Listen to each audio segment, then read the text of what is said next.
thank you for doing this. We certainly appreciate it. And I can only imagine that this had to take you back a little bit to the playground years and years ago, didn't it? Oh yeah, for sure. How about it, Steph? Sure, it was cool. It's just the names that we were picking. It kind of caught me off guard at first. Yeah, exactly. Yeah, and most of the time when you're on the playground, it went quickly. I want him, I got him, you got him here, and let's play. How much more thought was required here, and did you have a plan going in, LeBron? No, I mean, listen, I had a plan, but you know, when you're doing a draft or you're picking somebody, you know, you already know in your mind that the other captain is going to take somebody that you want. So now your plan gets messed up. So you got to kind of rebound after that. But you know, it was definitely fun. It took me back, like you said, Ernie. How about you, Steph? Well, yeah, I mean, I had the second pick at the beginning, so it was all kind of seeing where Brian wanted to go with the first pick, and then watching the kind of snowball from there. So I had a game plan. I kind of knew what my order was, trying to get a little bit of every position. But when you get about to like the middle part of the reserves, that's where it was a little tricky. You had to put some thought into it to try to fill out the team and see what kind of look you wanted for your team. How much advice were you both getting, either wanted or unwanted, leading into the draft? Man, listen, I've been hearing from my teammates so much the last few days about who you going to take first. You know, if he takes this guy, who you going to take? Are you going to take the guy from your conference or from the Western Conference? So, you know, my teammates been in my ear the last few days, man, and I just try to, listen, I don't know. I don't know who I'm going to take. You know, I'll be ready to go, you know, once the draft gets started, though. Yeah, Steph, you had said you might have to do some GMing. Was there any point where you tried to swing a trade with LeBron and sold him on something? I was consulted with my team beforehand to see if there's a package that we could kind of come up with that would entice Bron to maybe help me move up a little bit at the top. But that's part of the game. You get that the timer in your head, like you know, days leading up to the draft, the time's ticking. But it was funny. Our GM Bob Myers called me this morning, asking me what my algorithm was for ranking players and what kind of look I had. And he's like, "Hey, this GM job isn't that easy, so have fun with it." So paint the picture for the fans at home. So Steph, you were at home during this on the phone, right? Yes. And LeBron, you're at the practice facility? Yeah, I'm at the practice facility, yeah. In a room by yourself, or is anybody surrounding you and trying to listen in? Or is it total? No, I had one of my guys with me.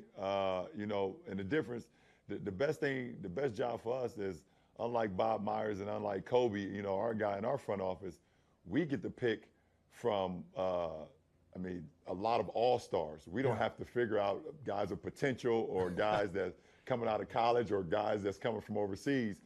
We get to go after, you know, 22 all-stars when we do our draft. So, you know, it's definitely a lot easier for us. All right, so tell me, LeBron, you had the first pick. Who'd you take? I can't tell you that. Oh, man. come on! I mean, but he tried to get you. I can't tell you that, man. No, but LeBron. I can't tell you that, man. I might have to kill you if I tell you that. I'll take that. And some people would probably appreciate it. But anyway, you had said, "Hey, look, we're all grown men. There are no hurt feelings, you know, that kind of thing, you know." And so you're not going to tell me you picked Kevin Durant first, because I know he's on your team. No, I ain't telling you. Okay. I ain't telling you. Okay, who'd you take? You know Kevin Who'd Durant you is on take my second? team. Who'd you take second then, LeBron? Look, I'm gonna tell you this, Ernie.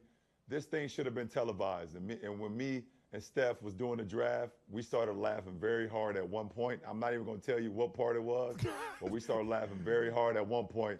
It definitely should have been televised, that's for sure. Well, we're pretending it was televised now, so everybody would know your first pick. And hey, Steph, here's the deal, Steph. I'm just going to assume, Steph, since Kevin Durant is not on your team, he was not available for you.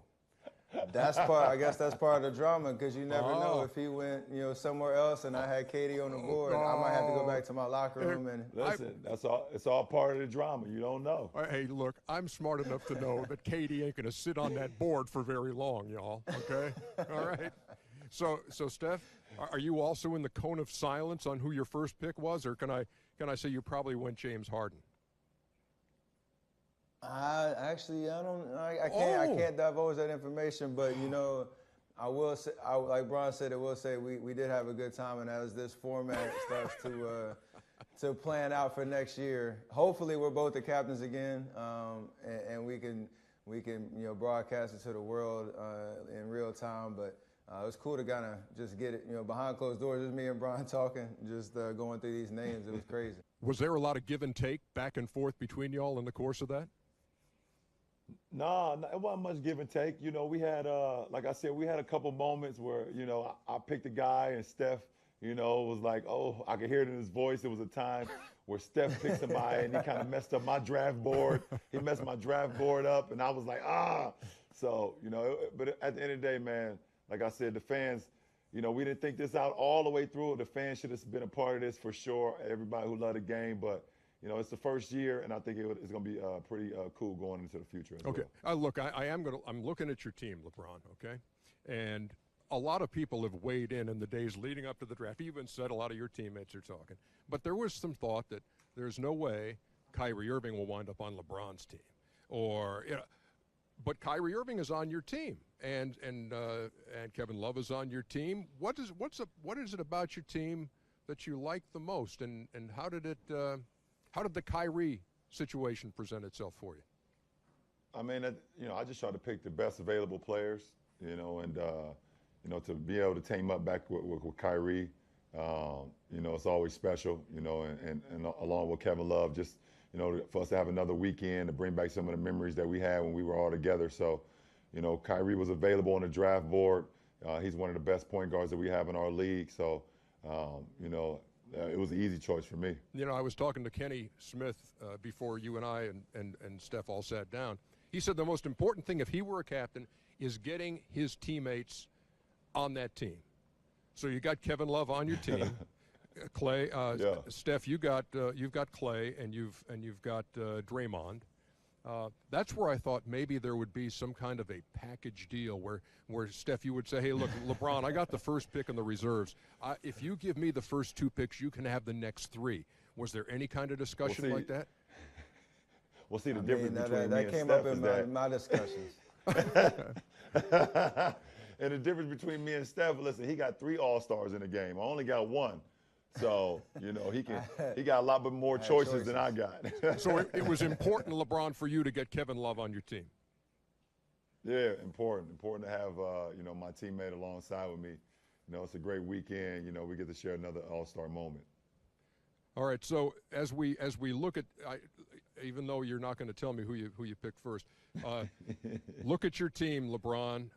You and Boogie, AD, Kevin Durant, Kyrie Irving.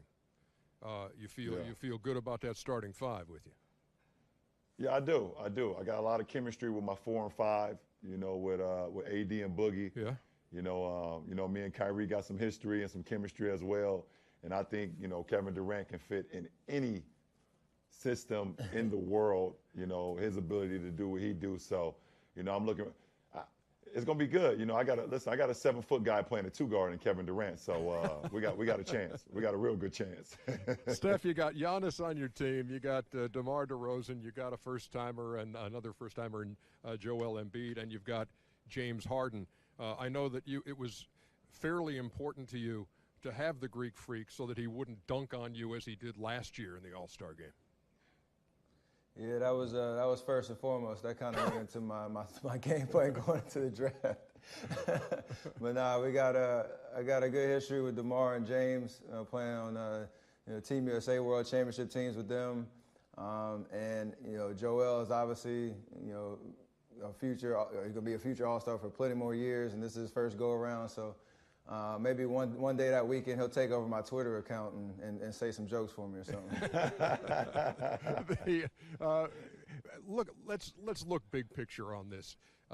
With the league doing this for the first time, fellas, what is it going to mean for the game itself that fans watch on All-Star Sunday night? I think the response that I've got so far, Ernie, is that a lot of my teammates And a lot of people that I know is like, oh, we're looking forward to this weekend. You know, we actually going to watch the game this weekend, you know, with the All-Star, with the way we're doing the draft and things of that nature. So that lets me know that we're headed in the right direction. And that was up to us 24 guys, starting with myself and Steph and the rest of the starters, to go out and set the tone to get this game back where it should be from a competitive nature. Go ahead, Steph. Yeah, I mean, kind of what Bron said, and just the look on the floor. You know, you've had perennial All-Stars. Bron's been there, 14 straight years, which is crazy, and he's played with Eastern Conference guys his whole career, and to kind of just switch it up a little bit, just for those matchups and those storylines that can kind of take a new life and new shape, you know, with the captain's pick. So I think it'll breathe some new life into the game. It being in LA as well is obviously, you know, a buzz in that city. So I think everything's gonna lead to a great All-Star weekend and a great Sunday with the game. For both of you, has this whetted your appetite to possibly become front office types, general managers, when the playing days are through? It was pretty fun, man. I'll tell you one thing. There's no way we can think that being a GM is like what we did today. You won't have an opportunity to pick over 22 All-Stars, I'll tell you that. Well, hopefully it'll be a short-lived career for sure. Hopefully, you guys both have pull and input in with the NBA. So hopefully, what you've said about televising this in the future will come to pass. So, you know, spread the word and tell them we need to do this next year, will you? No, absolutely. We all agree to that. All right. Last thing for you, LeBron. Who'd you take first? Hey, listen, I took Team LeBron. We went first, baby. The first inaugural NBA All-Star draft, we went first. Y'all, thank you very much for the time. We're looking forward to All-Star Sunday, and thanks for taking the time. I appreciate it, Ernie. Appreciate everybody in the studio. You got it, man.